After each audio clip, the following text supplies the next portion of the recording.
तो हेलो दोस्तों, स्वागत है आप सभी का फिर से शिव शक्ति एकेडमी पर। और आज हम आपके लिए लेकर आए हैं another part of chapter number 2, evolution in banking technology. तो यहाँ तक इंटरनेट बैंकिंग तक हमारा पिछले पार्ट्स में कंप्लीट हो गया था। अब बिना किसी देरी के शुरू करते हैं 2.5 इंटरनेट बैंकिंग।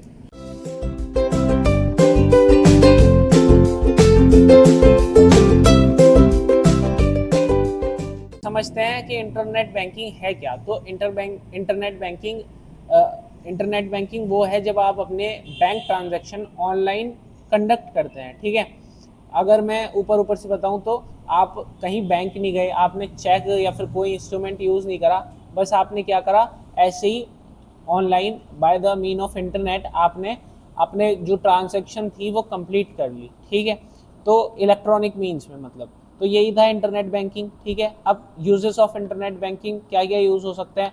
एनईएफटी का ट्रांजैक्शन जो है वो इंटरनेट बैंकिंग के थ्रू होता है। ठीक है, ऑर्गेनाइजेशंस जो है वो एनईएफटी को इंटरनेट बैंकिंग के थ्रू कराती है। दूसरा, जो टैक्स पे करते हो आप वो पे करते हैं इससे। ऑन द लाइन परचेजेस जैसे रेलवे टिकट्स, बुकिंग होटल, बस टिकट्स। ठीक है, तो ये सब भी किससे होते हैं, इंटरनेट बैंकिंग से होते हैं। या फिर आप जो लोन एप्लीकेशन फिलअप कर देते हैं तो वो भी क्या है, वो भी एक इंटरनेट बैंकिंग का पार्ट। बाकी और क्या क्या हो सकता है, credit card, insurance, customer service, prepaid recharges, shopping. तो ये सब क्या है, ये सब इंटरनेट बैंकिंग ही है। इंटरनेट बैंकिंग को एक्सेस कैसे करना है, इंटरनेट बैंकिंग को एक्सेस करने का बहुत सिंपल सा तरीका है कि भाई अपना जो इंटरनेट बैंकिंग का है यूज़र आईडी और पासवर्ड, पहले अपना एक यूज़र आईडी बनाओ, फिर पासवर्ड रख दो। उसके बाद जो वो पहली बात तो जो आपकी यूज़र आईडी हो वो यूनिक हो। ठीक है, फिर उसके बाद उस यूज़र आईडी से अपना अकाउंट नंबर लिंक कर दो, अपना जो है पिन विन डाल के काम खत्म। ठीक है, फिर आप एक्सेस कर सकते हो। लेकिन इसके एडवांटेजेस क्या हैं, आप क्यों करें ये। तो देखो, इसमें जो कॉस्ट होती है वो कॉस्ट बहुत कम लगती है, ट्रांजैक्शन स्पीड बहुत ज़्यादा है, एफिशिएंसी बहुत ज़्यादा है, स्पीड बैंकिंग होती है, बहुत जल्दी जल्दी काम हो जाता है। वास्ट कवरेज, आप जहाँ तहाँ ये काम कर सकते हो, मतलब जहाँ तहाँ जो है पेमेंट कर सकते हो। ठीक है, और अवेलेबल होता है ये हमेशा। ठीक है, अब आते हैं सिक्योरिटी रिस्क। भाई बैंकिंग में मतलब इंटरनेट बैंकिंग में काफ़ी ज़्यादा फ्रॉडुलेंट्स भी होते हैं, फ्रॉडुलेंट वेबसाइट्स, फ्रॉड और फ्रॉडस्टर काफ़ी सारे हैं। तो इनमें से कैसे कैसे हो सकता है भाई, वेबसाइट जो मैंने आपको फिशिंग समझाया था पिछले वीडियो में, आपने अगर वो वीडियो नहीं देखी है तो पहले वो वीडियोस देखो। ठीक है, वो जो पार्ट्स हैं वो देखो और फिर इससे कंटिन्यू करें। तो वैसी फ्रॉडलेंट वेबसाइट्स या फिर फेक ईमेल्स आती रहती हैं वो, या फिर टॉर्जन हाउस प्रोग्राम्स। ठीक है, अब आप इससे बच कैसे सकते हो, तो कैसे बच सकते हो, तो सबसे पहले जो आपका PIN है या TIN है उनको एक सीक्रेट रखो। ठीक है, किसी को नहीं पता होना चाहिए, पर ऐसे रखना जो आपको पता हो कम से कम। दूसरा आता है भाई कि अपना जो सॉफ्टवेयर है, मतलब जो आपका कंप्यूटर है, मोबाइल फ़ोन है, जो भी डिवाइस है, उसमें क्या करो, उसमें एंटीवायरस सॉफ्टवेयर इंस्टॉल करो और जो भी स्पाईवेयर डिटेक्ट होता है उसको हटाओ। ठीक है, अपना जो बैंक स्टेटमेंट है वो रेगुलरली चेक करते रहो। ठीक है, इंश्योर करो कि कुछ और मतलब ऐसा मिसलिनियस ट्रांजैक्शन ना हो। ठीक है, OTP किसी को बताना मत, क्योंकि OTP जो है बताया नहीं जाता। ठीक है, तो यही था। और बाकी पिशिंग जो है एक टाइप का साइबर अटैक है, वैसे मैंने समझा रखा है बट यहाँ पर दोबारा है तो मैं दोबारा समझाता हूँ क्या है। ये एक साइबर अटैक है जिसमें जो क्रिमिनल्स होते हैं वो अटेम्प्ट करते हैं आपकी पर्सनल इन्फॉर्मेशन को चुराने का। तो उसमें वो क्या करेंगे, एक ट्रस्ट वर्दी एंटिटी बनाएंगे या काइंड ऑफ बोगस वेबसाइट बनाएंगे और उससे आपको ईमेल्स भेजेंगे बार बार। और आपने एक बार वो ईमेल खोली, उस लिंक पे क्लिक करा तो और वो आपसे कहेंगे कि आप थोड़ा बहुत अपनी इन्फॉर्मेशन डिस्क्लोज करो, जैसे मोबाइल नंबर और थोड़ा बहुत। ठीक है, और फिर वो अपने हिसाब से उसको यूज़ कर सकते हैं। ठीक है, अब बढ़ते हैं आगे। बाय द वे, उन कभी कभी ऐसा होता है वो फिशिंग में उस वेबसाइट में जो है मेलवेयर भी इंस्टॉल कर देते हैं, जो कि आपके डिवाइस में आके ओपन अप होता है और सारा डाटा चुरा लेता है। ठीक है, तो अब इससे बच कैसे सकते हैं, इसको कहते हैं साइबर अटैक। साइबर अटैक एक फिशिंग एक काइंड ऑफ साइबर अटैक है। ठीक है, अब साइबर अटैक से बचे कैसे कैसे बच सकते हैं, तो देखो काफ़ी बिग चांस है कि आपके उसमें भी ये हुआ हो, ठीक है। अब जो होता है बैंक में जितने भी कस्टमर्स हैं, हर कोई कस्टमर इतना एजुकेटेड नहीं होता कि उसे सारी चीज़ें पता हो। तो क्या होता है, कई बार बैंक खुद से वॉर्न करने आता है, ठीक है। बैंक खुद से वॉर्न करता है कि ये जो है एक फ्रॉडुलेंट ट्रांजैक्शन हो सकती है, एक फ्रॉडुलेंट मेल हो सकता है कि आप इसको ना खोलो, ठीक है। उसके बाद ओह वेट उसके बाद काफ़ी सारे बैंक्स ऐसे होते हैं जिनका खुद का एक ऐसा प्रोग्राम होता है, एक सिक्योरिटी सिस्टम होता है जो कि इन मेलवेयर्स को आने ही नहीं देता बैंकिंग ऐप्स में, ठीक है। तो इसकी वजह से क्या होता है, जो क्रिमिनल्स होते हैं वो अवेयर रहते हैं आपके डाटा से और आप ज़्यादा सिक्योर रहते हैं। अब आपको लग रहा होगा कि ऑनलाइन बैंकिंग और इंटरनेट बैंकिंग दोनों एक जैसे ही तो हैं, है ना, दोनों एक जैसे ही तो हैं। बट एक्चुअली क्या है,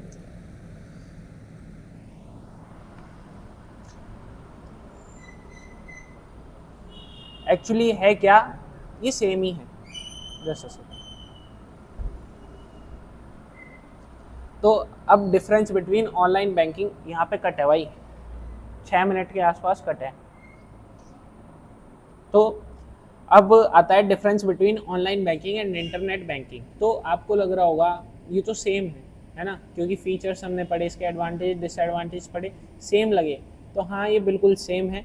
जो पहले इंटरनेट बैंकिंग था वो आज ऑनलाइन बैंकिंग है, ठीक है। पहले इसको by the way I banking service भी बोलते थे, जिसमें हम ऑनलाइन वाया इंटरनेट जो है काफ़ी ज़्यादा अपनी सर्विस एक्सेस कर सकते थे, और आज हम इसको ऑनलाइन बैंकिंग के नाम से जानते हैं। अब लास्ट टॉपिक 2.6, इसका आता है एटीएम। तो व्हाट इज़ एन एटीएम? तो एटीएम का फुल फॉर्म होता है ऑटोमेटिक टेलर मशीन, ठीक है।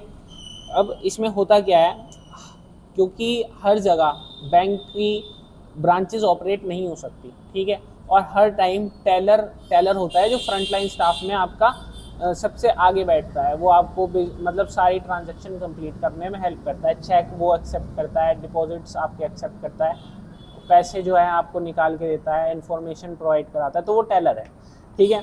अब वो जो टेलर है वो हर टाइम तो होगा नहीं भाई, ह्यूमन है, 9 to 5 जॉब होगी उसकी।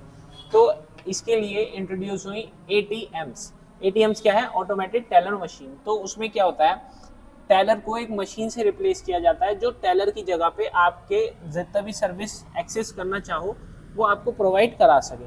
तो उसमें क्या क्या आता है, withdrawing of cash, change of pin, ठीक है, और अकाउंट स्टेटमेंट आ जाएगी, डिपॉजिटरी भी आ चुकी है, अब काफ़ी सारी जगह पे डिपॉजिट भी कर सकते हैं आप कैश। तो ये क्या है, ये बैंक और कस्टमर दोनों को कन्वेंसेबल है।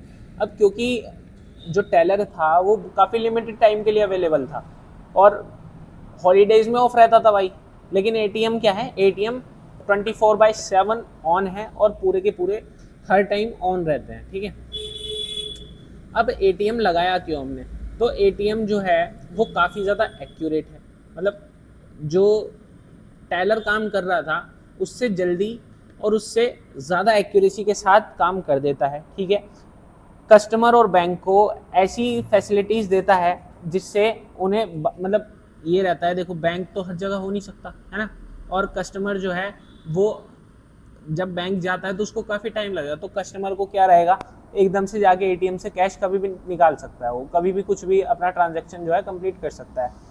और बैंक को क्या कन्वीनियंस रहेगा कि जो बैंक है उसको अपनी सर्विसेज जो हैं वो बस उसे कोई तो देनी है, उनका टेलर बचा, ठीक है, उनका जो क्लोजिंग ओपनिंग टाइम है उसका झंझट खत्म, जो एटीएम है वो हर टाइम ओपन है। तो यूजेस क्या हो सकता है भाई, access to cash, view account balances, mini statement, order a chequebook, account statement, transfer funds, refill your payment prepaid card, electronic bills, deposit cash और चेक, चेंज पिन, ठीक है, ये होता है। एटीएम दिखता कैसा है, ऐसा दिखता है। सबसे इधर होते हैं स्क्रीन बटन्स, उसके बाद होती है रिसिप्ट की कॉपी जहाँ पे मिलती है, तो ये है स्टार्टिंग के बटन्स। फिर यहाँ से मिलती है रिसिप्ट, ये है कार्ड रीडर, इसमें आपको कार्ड इंसर्ट करना होता है। यहाँ पे एक स्पीकर होता है, ये होते हैं अमाउंट डालने के लिए और ये चीज़ों के लिए। एक अलग से कीपैड होता है, ये भी बटन्स हैं, ठीक है। इन बटन से आप सेलेक्ट करते हैं कि आपको कौन सी सर्विस चाहिए। यह है हमारा कैश का वो कैश का एक जगह होती है जहाँ से कैश निकलता है, डिपॉजिट के लिए एक अलग जगह होती है, ठीक है। ये हमारी स्क्रीन, ठीक है। तो ये था हमारा एटीएम का सारा लेखा जोखा, ठीक है। अब यहाँ पे आ गए, अब एटीएम को यूज़ कैसे करते हैं, एटीएम को यूज़ कैसे करते हैं, तो इसमें काफ़ी लेंदी प्रोसेस है, मैं आपको सिंपल से बता देता हूँ। तो सबसे पहले क्या करेंगे, आप एटीएम में जाएंगे, ठीक है, अपना कार्ड इंसर्ट करेंगे, कार्ड इंसर्ट करने के बाद आप अपना पिन डालेंगे, सर्विस सेलेक्ट करेंगे, सर्विस सेलेक्ट करने के बाद अपना, अगर आप अमाउंट निकाल रहे हैं, कैश निकाल रहे हैं, तो आप अपना अमाउंट डालेंगे और एंटर दबाएंगे, रिसिप्ट कलेक्ट करेंगे, कैश कलेक्ट करेंगे, कार्ड कलेक्ट करेंगे, बैलेंस देखकर थैंक यू कर कर वापस चले जाएंगे। यही थी आपकी कैश विड्रॉइंग प्रोसेस, या फिर कह सकते हैं, हाँ, ये वाला टॉपिक आपका यही था, ATM, how to use ATM for cash withdrawal, ठीक है। तो इसी के साथ आपका ये चैप्टर नंबर 2 पूरी तरीके से ख़त्म हो चुका है। 11 मिनट की ये वीडियो, नहीं, मे बी 11 मिनट की तो रिकॉर्ड हुई है, कट्स लग के अराउंड 8 to 7 मिनट्स या 9 मिनट्स की पड़ जाएगी। तो ये चैप्टर कंप्लीट हो गया। और मैं दोबारा से आपको बताना चाहूँगा, बैंकिंग के लिए आपको कहीं भी किसी भी दूसरे चैनल या फिर कहीं भी सर्च करने की कोई ज़रूरत नहीं है, आपका टाइम ही वेस्ट होगा, क्योंकि हम शिव शक्ति एकेडमी आपके लिए लेकर आए हैं 1 शॉट सीरीज़। इसके बाद ये तो रेगुलर लेक्चर्स है, रेगुलर लेक्चर्स भी आ रहे हैं, उसके बाद 1 शॉट सीरीज़ भी आएगी, फिर मैराथन भी आएगी, हाफ मैराथन भी आएगी, फुल मैराथन भी आएगी, 1 शॉट मैराथन भी आएगी। 1 शॉट मतलब हर सब्जेक्ट का 1 शॉट, फिर 5 मिनट सीरीज़ भी आएगी, रिवीजन टेस्ट आएंगे, बहुत कुछ आपके लिए प्लान किया हुआ है। आपके एग्ज़ाम्स के लिए टारगेट हमने भी किया हुआ है, बस आपको कुछ नहीं करना, इस चैनल को फॉलो कर लेना है, इस वीडियो को लाइक करना है और कमेंट में एक रेड हार्ट छोड़ना है, जिससे हमें मोटिवेशन मिले। मिलते हैं आपसे कभी और किसी नए वीडियो के साथ, तब तक के लिए bye bye, thanks for watching.